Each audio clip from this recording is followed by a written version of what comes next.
ada skill yang hilang di saat berkomunikasi di era sekarang. Kebanyakan orang sekarang berkomunikasi lewat WA, di kolom komen, kemudian memesan sesuatu segalanya secara online. Skill yang hilang itu adalah bertatap muka secara offline.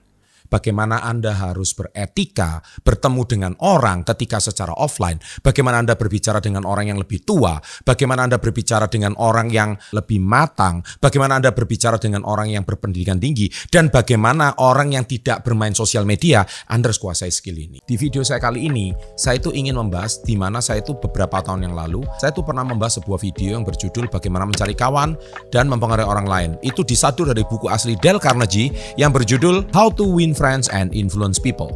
Nah, video ini direspon cukup baik, ditonton jutaan orang, tetapi kita nggak bisa pungkiri bahwa ketika Dale Carnegie menulis buku tersebut, belum ada yang namanya cellular phone, belum ada yang namanya apalagi smartphone, belum ada yang namanya internet. Sehingga kemungkinan besar Dale Carnegie ini sudah meremajakan bukunya, dan sekarang saya ingin mereview satu buku yang berjudul How to Win Friends and Influence People in the Digital Age. Nah, ini Anda pasti butuhkan semua. Nah, di video kali ini saya akan langsung review aja.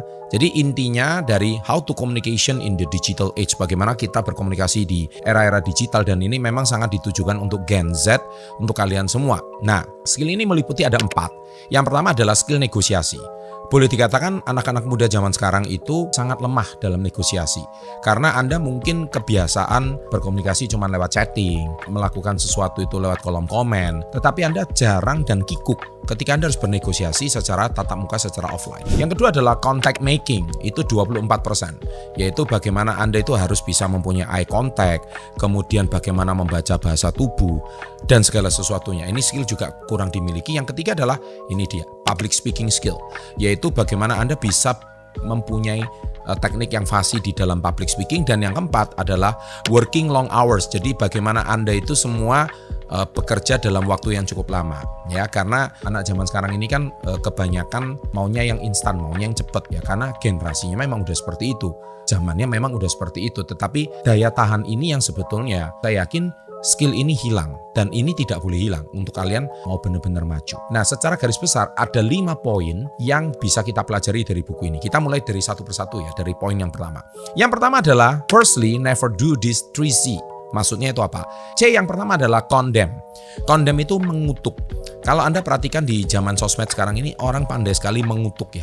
Pandai sekali menghujat, pandai sekali melakukan sebuah asumsi, opini yang menurut pandangan dia. Nah, itu Anda pasti tidak akan memiliki banyak teman, Anda tidak akan diterima di sebuah lingkungan yang positif karena kalian sendiri sudah melakukan hal seperti itu. Yang kedua adalah never criticize. C yang kedua, jangan pernah mengkritik. Ini hampir sama dengan buku yang pertama, karena memang How to Win Friends and Influence People itu memang diajarkan untuk jangan pernah mengkritik. Dan yang ketiga adalah never complain. Jadi jangan pernah mengeluh. Oke. Nah, inilah sangat disarankan. Jadi kalau di buku yang beliau yang lama, beliau itu intinya hampir sama, tetapi ini yang lost, ini yang hilang di era digital age, yaitu etika itu menjadi sangat minim di zaman sekarang. Karena betapa mudahnya orang chatting di sosial media, betapa mudahnya orang itu berkoar-koar di sosial media, tetapi ketika dia bertemu dengan aslinya, orangnya menjadi pendiam, orangnya nggak pede dan sebagainya. Nah, ini yang menjadi masalah di era digital age. Nah, memang di buku beliau yang lama, beliau itu selalu berkata never complain. Kenapa? Cara kalau kita mengkritik, memperbaiki seseorang bagaimana? Kita bisa dengan cara yang seperti ini. Contohnya, kita mengkritik orang di depan 5 orang, di depan bawahannya, itu sangat tidak etis. Tapi kita bisa panggil ke ruangan tertutup, kita ajak bicara 4 mata. Itu seperti itu. Dan kita bisa mulai juga dengan kata-kata, sebetulnya hari ini tuh perbuatanmu cukup bagus, namun kamu bisa lebih bagus kalau kamu melakukan ini. Nah, itulah cara yang diajarkan oleh Dale Carnegie. Jangan bilang kamu bodoh banget, bego banget kamu hari ini. Nah, itu tidak disarankan oleh Dale Carnegie. Tidak disarankan, ya. Nah, itu yang pertama, never do this 3C. Nah, yang kedua, poin kedua adalah second, listen and make people feel value. Nah, ini hampir sama dengan buku beliau yang lama. Beliau itu selalu mengajarkan adalah buat someone so feel important. Membuat seseorang itu menjadi sangat penting. Salah satu contoh paling penghargaan paling sederhana adalah kamu bisa panggil namanya gitu. Apalagi kalau kita nggak ketemu teman lama kan biasa kita lupa tuh namanya. Panggil aja, hey Robert, apa kabar? Lama nggak jumpa gitu. Oh, orang ini masih ingat nama gue ya. Nah itulah salah satu feel someone feel value gitu. Padahal itu sebenarnya hal kecil. Terutama wanita, kalau Anda perhatikan hal seperti itu, kamu lebih cocok loh kalau pakai baju ungu seperti ini. Apalagi dipadukan kayak gini itu keren banget. Nah dia akan menjadi someone special hari itu. Padahal dia mungkin seharian itu tidak pernah merasa dapat kata-kata seperti itu. Tapi ketika Anda katakan itu, langsung dia merasa feel someone, feel value. Dan itu harus kalian berikan. Jadi bagaimana membuat seseorang itu menjadi merasa berharga dan menjadi seorang yang merasa penting.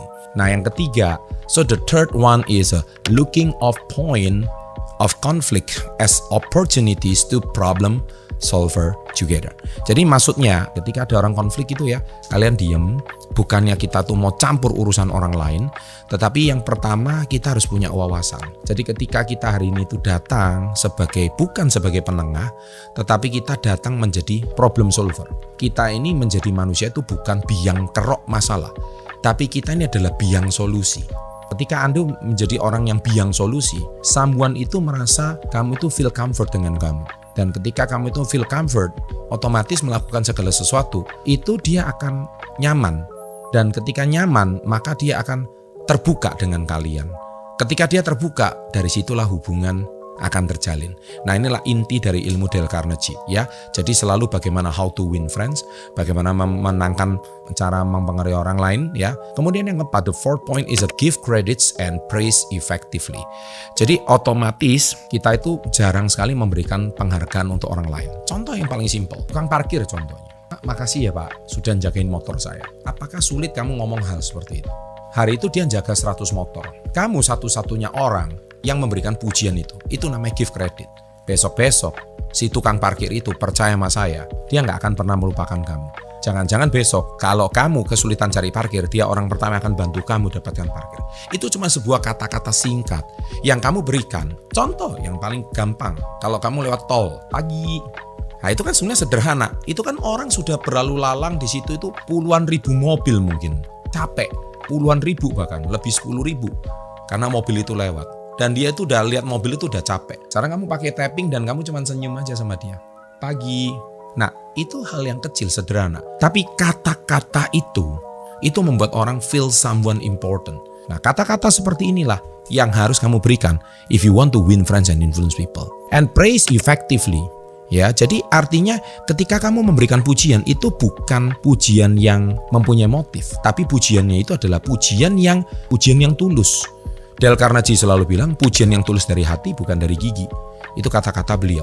Nah yang terakhir, lastly, acknowledge failure and use positivity to influence others. Nah jadi maksudnya apa? Jadi kamu itu harus belajar dari sebuah kesalahan ya. Jadi kamu harus mempunyai satu energi yang positif untuk mempengaruhi orang lain. Dan itu harus dimulai dari diri sendiri. Ingat, gak semua orang itu harinya cerah gitu. Gak semua orang harinya itu bagus. Kadang istilah zaman sekarang bete, bad temper. Mungkin dia lagi capek, lagi lelah, mungkin rumah tangganya lagi ruwet. Pokoknya hari itu hari yang gak baik bagi dia. Tapi ketika bertemu dengan kamu penuh dengan senyuman, kamu menebar aura positif. Halo pagi ibu, orang kan senang. Itulah namanya use positivity to influence other. Nah itulah ketika kalian harus bisa memberikan senyuman seperti ini. Nah itu jarang sekarang di digital age. Karena digital age anak-anak zaman sekarang ini mungkin terlalu lama online, sehingga mungkin lupa etika berhubungan dengan manusia secara offline. Nah padahal kata-kata ini tuh sangat-sangat dibutuhkan ketika zaman sekarang itu harus Anda miliki. Nah jadi kesimpulannya dari 5 poin itu tadi, how to win friends and influence people in the digital age adalah, yang pertama adalah jangan pernah melakukan 3C, oke? Yang pertama adalah condemn, mengutuk, criticize, mengkritik, dan yang ketiga jangan pernah mengeluh. Jangan lupakan poin pertama itu tadi. Yang kedua, dengarkan dan buat orang itu merasa penting, sehingga membuat orang itu seperti kayak presiden gitu loh. Padahal dia mungkin di rumahnya kurang dihargai, tapi berteman dengan kamu, dia betul-betul merasa dihargai. Nah, yang ketiga adalah selesaikan ketika ada masalah. Kalau ada masalah yang perlu dilakukan adalah mari kita mempunyai semangat untuk menyelesaikannya bersama-sama. Kamu adalah problem solver. Kamu adalah inti dari semua solusi. Kamu bukan troublemaker. Kamu datang itu seolah-olah kamu itu menyelesaikan masalah itu bersama-sama. Dan yang keempat, pujilah orang itu dengan sangat efektif dan tulus. Jangan puji itu dengan penuh motif, tapi pujilah apa adanya. Natural aja. Juga jangan muji itu secara norak. Muji itu yang efektif. Kalau muji yang norak itu gimana? Kapan ya gue punya rumah kayak gini ya? Nah, itu seolah-olah ketika Anda mau dealing bisnis dengan orang, Anda itu seolah-olah kayak mengemis gitu sama dia. Bisa aja sih kalau kamu dengan tulus, nggak bermaksud apa-apa, tetapi yang terpenting pujilah penuh dengan hal yang efektif.